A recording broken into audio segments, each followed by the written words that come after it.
High, আমি Payel. Plan and পারফেকশনের আর একটা ছোটো ভিডিও নিয়ে চলে এলাম আজকের কাজটা ছিল একটা জাস্ট শ্যুটের ওপর, ব্রাইডাল শ্যুটের ওপরে, যেটা তোমরা অনেকেই দেখেছো যে আমি ছবি দিয়েছি। একটা অন্যরকম লুকের ওপরে ট্রাই করেছি আমাদের ফটোগ্রাফার অ্যান্ড আমাদের মেকআপ আর্টিস্ট। তো কাজটা অনেক দিন ধরেই করবো ভাবছিলাম, এবারে কার ওপর করবো সেটাই হলো কথা। তো হঠাৎ করে মনে হলো যে বাড়িতেই যখন আমার মডেল রেডি, তাহলে আমি অন্য কাউকে নেবো কেন। তো বনিকে কথা বললাম, বনি বললো হ্যাঁ আমি রেডি, আমি চাই তোমাদের সঙ্গে কাজ করতে।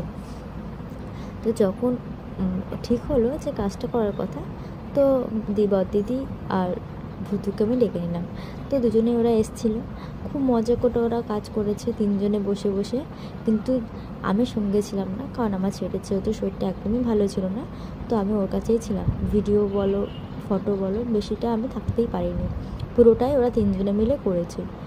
তো ওই টাইমটা ওরা খুব মজাও করেছে, কিন্তু আমি সঙ্গে ছিলাম না। তো ওরা পরে আমি শুনেছি ওরা ভীষণ মজা করেছে, ভীষণ গল্প করে অনেক গল্প করেছে, যেগুলো সব আমি মিস করে গেছি। তো ওদের সেই ভিডিও কিছু ক্লিপিং অ্যান্ড কয়েকটা ফটো তো আমি তুলেছি, সেগুলো তোমাদের সঙ্গে শেয়ার করলাম।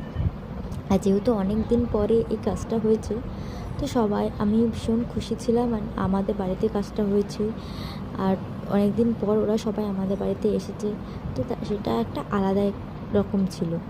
তো যখন কাজটা হয়েছে, বনিকে তো এত সুন্দর লাগছিল যে ওকে চেনাই যাচ্ছিল না। আমার পার্সোনালি ভীষণ ভালো লেগেছে ওর লুকটা, আর ওকে এই লুকে এত মিষ্টি লাগছিল যে কি বলবো।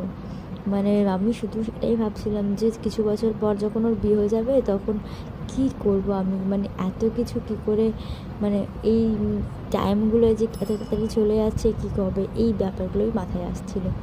তো আস্তে করে ছোটো ক্লিপিং নিয়েছি আমি, যে ভিডিও করেছিল যখন ওরা, তো আমি ছোটো ভিডিও নিয়েছি। আর ভূতু তো ফটো কন্টিনিউয়াসলি তুলে যাচ্ছিলো। আর আমার ছেলেটা প্রচণ্ড বদমাইশি করছিল, যেটা কোনোরকমভাবে সামলানো যাচ্ছিলো না। তাই ওকে আমি সরিয়ে রেখেছিলাম যাতে ও এখানে না আসে। দেখো তোমরা, ওরা ফটোশ্যুট করছিলো, আমি গিয়ে একটু ভিডিও করছিলাম, হাসাহাসি করছিলো, বেশ মজা হচ্ছিলো।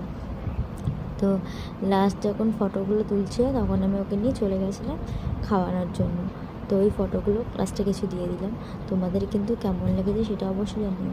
আর প্ল্যান অ্যান্ড পারফেকশনের কিন্তু প্রচুর সামনে কাজ আসছে, অ্যান্ড তোমাদের ভালোবাসে আজকে প্ল্যান অ্যান্ড পারফেকশন এতটা এগিয়েছে 6 মাসের মধ্যে, এত ভালোবাসা, এত কাজ পাচ্ছি, সবটাই তোমাদের জন্য। আর তোমরা প্লিজ প্ল্যান অ্যান্ড পারফেকশনের পাশে থেকো। আর হ্যাঁ, সবশেষে কিন্তু সোনার বার্থডেটা কিন্তু আমরা সেলিব্রেট করেছিলাম, তার কেকটা কিন্তু বনিই বানিয়েছিল। কেমন লাগলো ভিডিওটা এটাও কিন্তু জানিও।